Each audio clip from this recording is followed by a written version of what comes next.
Detective James Wilson sat in his dimly lit office, examining the peculiar letter that had arrived that morning.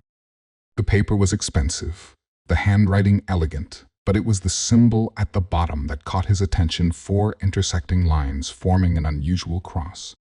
"Detective, there's someone here to see you," his secretary called through the door. "A Miss Elizabeth Carter."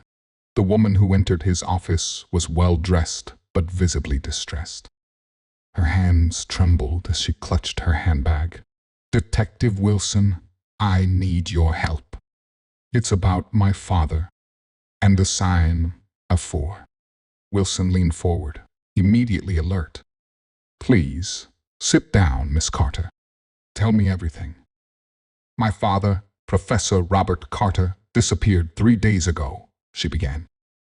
"He's a historian at the City University, specializing in medieval symbols.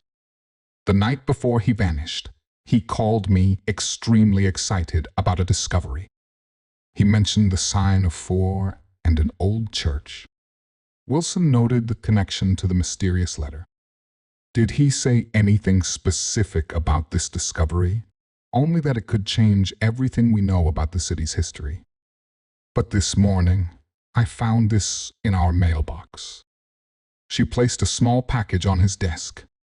Inside was a pocket watch, expensive, antique, and definitely her father's, along with a note bearing the same cross-line symbol from Wilson's letter.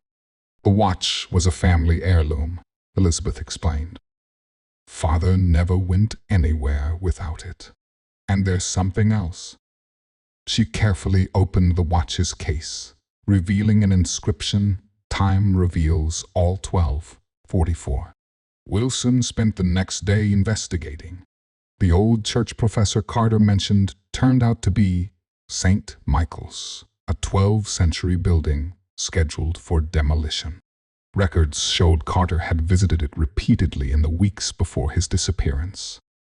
At precisely 12:44 p.m. Wilson stood in the church's nave, watching sunlight stream through the stained glass windows. That's when he noticed it.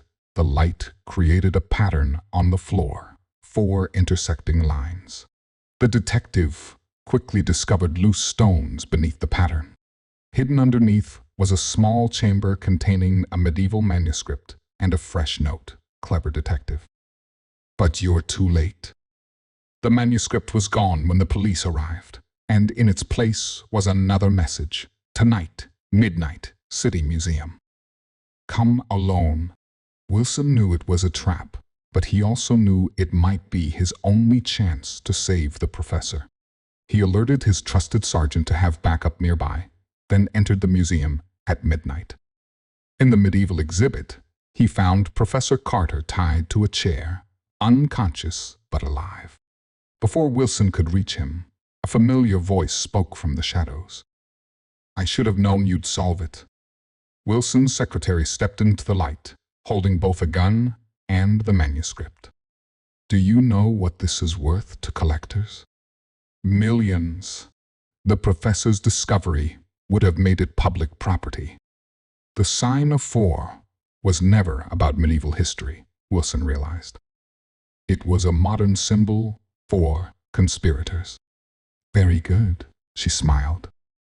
"Me, the museum curator, the demolition contractor, and the professor's research assistant. We've been planning this for months." The professor's usual routine of studying old churches finally paid off when he found this. "And the watch?" "The specific time. A perfect way to lead you here, playing on your detective instincts. Unfortunately, neither of you will be leaving." But she'd forgotten about Wilson's backup. Police officers emerged from their hiding spots, and the secretary was quickly arrested.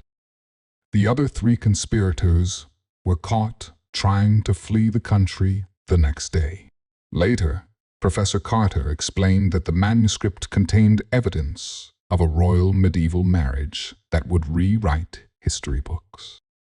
"The sign of 4, he said, was originally a royal seal. These criminals twisted its meaning for their own greed. The professor's discovery was eventually displayed in the museum, protected by much better security. Wilson kept the mysterious letter that had started it all, framed on his office wall, a reminder that sometimes the most interesting cases begin with the smallest clues.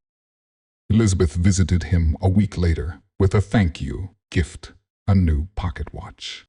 Inside, she'd had inscribed, "Time reveals all, and so do good detectives." Wilson smiled, knowing that in his line of work, there would always be another mystery waiting to be solved, another sign to be decoded, another case that would begin with something as simple as a letter bearing a strange symbol.